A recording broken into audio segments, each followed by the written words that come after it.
नमस्ते भारत। आप सभी लोगों के बीच में फिर से उपस्थित हूं एक बहुत ही महत्वपूर्ण विषय को लेकर के। तो सबसे पहले निवेदन वही कि कृपया वीडियो को अंत तक देखिएगा, लाइक कीजिएगा, शेयर कीजिएगा और साथ के साथ मेरे यानी आपके अपने चैनल ममता पेन्यूली काले उवाच को सब्सक्राइब करते हुए बेल आइकन को जरूर हिट कर दीजिएगा।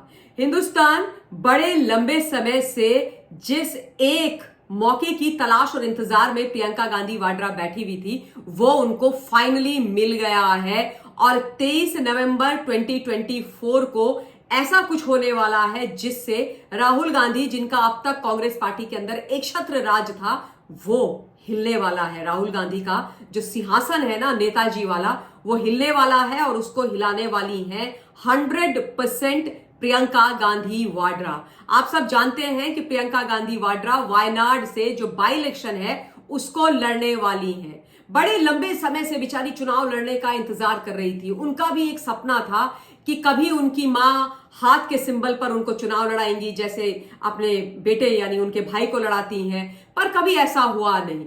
25 साल के बाद प्रियंका गांधी वाड्रा कांग्रेस की कैंडिडेट बनी है और पहली बार चुनाव लड़ रही हैं। और इन 25 सालों के अंदर ऑब्वियसली राहुल गांधी कई बार एमपी का चुनाव लड़े, कांग्रेस पार्टी के राष्ट्रीय अध्यक्ष बने, सोनिया गांधी जी भी चुनाव लड़ी, मां और बेटा दोनों मेंबर ऑफ पार्लियामेंट रहे और प्रियंका ने एक प्रधानी का चुनाव भी नहीं लड़ा।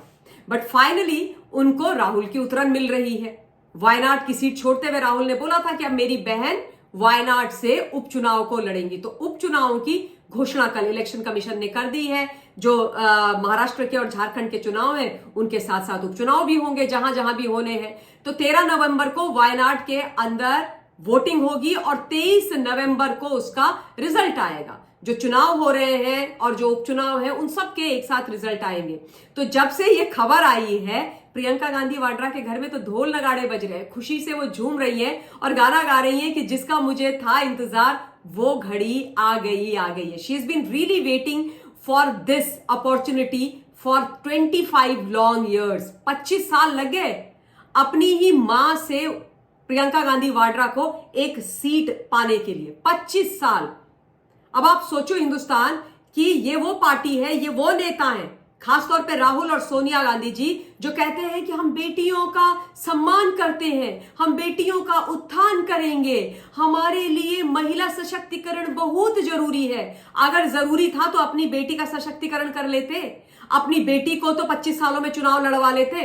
1999 में सबसे पहले प्रियंका गांधी वाड्रा ने कदम रखा था राजनीति के अंदर, जब उन्होंने अपनी मां सोनिया गांधी का चुनाव प्रचार किया था और तब से वो लगातार कांग्रेस के अंदर काम कर रही है। ये तो आपने भी देखा, मैंने भी देखा। लेकिन उनको केवल प्रचार मंत्री बना करके रख दिया, कोई पोर्टफोलियो नहीं दिया, कोई प्रधान सरपंच तक का चुनाव नहीं लड़वाया। एमएलए और एमपी तो आप छोड़ ही दीजिए, राज्यसभा कभी भेजने का नहीं सोचा। पता चला था पीछे कि हिमाचल से वो राज्यसभा जाना चाहती थी, वहां से भी अभिषेक मनु सिंघवी को कैंडिडेट बना दिया। हार गए हालांकि वो बीजेपी के कैंडिडेट से, लेकिन कभी उनको कुछ मिला नहीं है। लेकिन अब वो फाइनली वायनाड से चुनाव लड़ने वाली है। और एक चीज जो मैं बोल रही हूं कि 23 नवंबर के बाद डिफिकल्ट होने वाला है राहुल गांधी के लिए कुछ चीजें, वो इसलिए कि वायनाड से इलेक्शन का जो रिजल्ट होगा ना, वो देखना बहुत महत्वपूर्ण होगा 23 नवंबर को। यदि प्रियंका गांधी वाड्रा वायनाड से राहुल गांधी से ज्यादा मार्जिन से जीतती है तो फिर तो डेफिनेटली एक बहुत बड़ा डेंट और प्रश्न चिन्ह राहुल के ऊपर लगने वाला है राजनीतिक तौर पर। यह आप तय मानिए, इसमें कोई इफ्स एंड बट्स नहीं है। यह कोई रॉकेट साइंस समझने के लिए नहीं, क्योंकि राहुल 2 बार वायनाड से चुनाव लड़े। अगर मार्जिन ज्यादा होता है प्रियंका का, जो लग रहा है जीत सुनिश्चित दिखाई दे रही है, क्योंकि समीकरण आप वायनाड की बहुत अच्छी तरीके से जानते हैं, इसमें ज्यादा अगेन कोई रॉकेट साइंस नहीं है समझने के लिए। तो मार्जिन यदि ज्यादा होगा तो ऑब्वियसली कांग्रेस के अंदर से ये सुर उठेंगे कि भाई why Rahul Gandhi, why not Priyanka Gandhi Vadra. जिस राहुल गांधी को launch relaunch launch relaunch launch relaunch कर करके भी नेता नहीं बना पा रही कांग्रेस और सोनिया गांधी जी, उनका करना क्या है? राहुल से तो नुकसान ज्यादा हो रहा है, अर्थ का अनर्थ कर देते हैं, कुछ भी बोल देते हैं। तो पब्लिक यही बोलेगी कि पहली बार चुनाव लड़ी है, मार्जिन ज्यादा है, तो भाई इनके हाथ में दो ना कमान। लेकिन सोनिया गांधी ने अपनी बेटी के साथ अन्याय किया। जानते हैं क्यों? पुत्र मोह के कारण। अपनी जो विरासत है, और अपनी उनकी क्या विरासत है, गांधी परिवार की विरासत है जो उन्होंने ले ली अपने हाथ में, उस विरासत को वो अपने पुत्र को देना चाहती हैं, पुत्री को नहीं देना चाहती हैं। ये सोच है सोनिया गांधी की, जो अपने आप को बहुत प्रोग्रेसिव बताती हैं, महिलाओं की सोच चिंता करने वाली बताती हैं। उन्होंने अपने घर के अंदर अपनी ही बेटी को दबा के रखा 25 साल, बढ़ावा नहीं दिया, चुनाव नहीं लड़ने दिया, ताकि वो उनके बेटे के रास्ते का रोड़ा ना बन पाए, उनके बेटे का राजनीतिक करियर चौपट ना कर पाए। अब तो मरता क्या ना करता वाली स्थिति है हिंदुस्तान, देना ही पड़ेगा, कोई ऑप्शन ही नहीं है, क्योंकि अब प्रियंका के लिए नहीं, कांग्रेस के लिए अस्तित्व की लड़ाई है, तो इसलिए चुनाव लड़ाया जा रहा है। तो 23 नवंबर के बाद जब शीतकालीन जो सेशन होगा लोग संसद का, वो देखना बड़ा इंटरेस्टिंग होएगा, क्योंकि पहली बार गांधी परिवार के 3 सदस्य, मतलब माता, बेटा और बेटी संसद के अंदर होंगे।